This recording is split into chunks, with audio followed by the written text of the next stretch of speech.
notices, I actually decided to take the bull by the horns and learn how to publish my own books.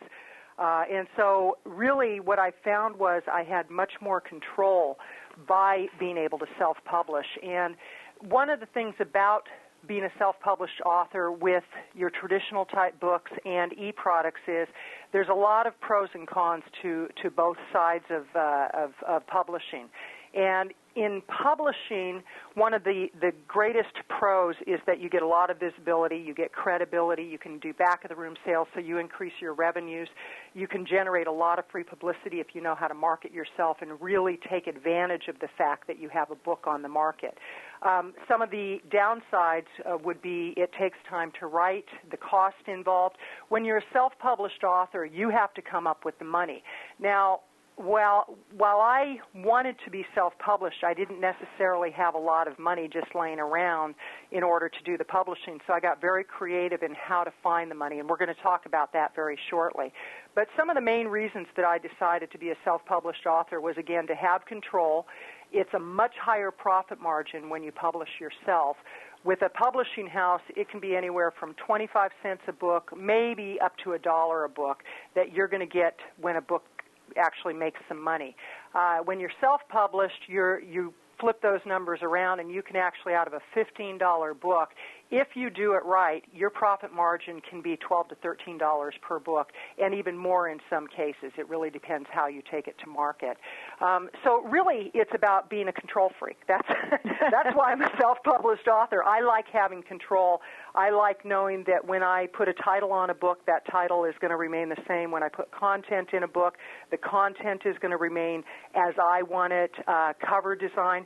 And when you go with a publisher, all of those things can change.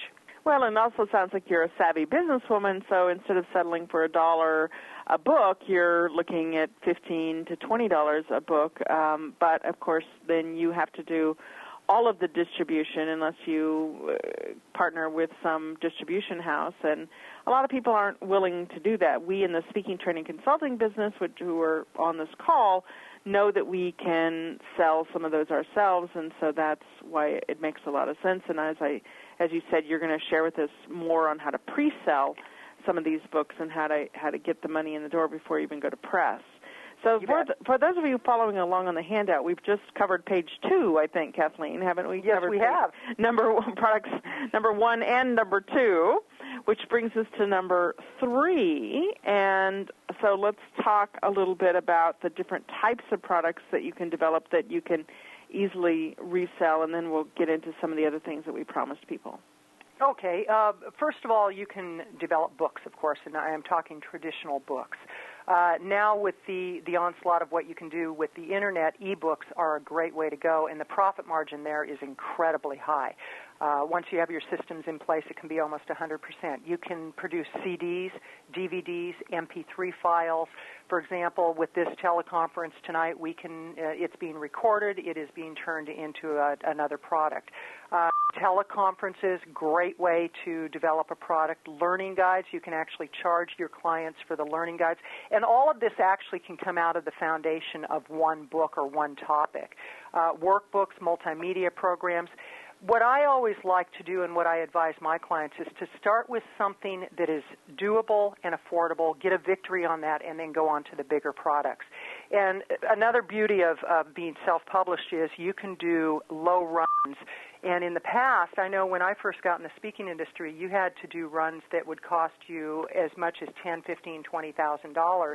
And if you didn't know how to market your books, you sat with a garage full of books collecting dust. And yes, you were an author, but you were a very poor author. And today, with print on demand, you can do such low runs that you're not risking as much money up front.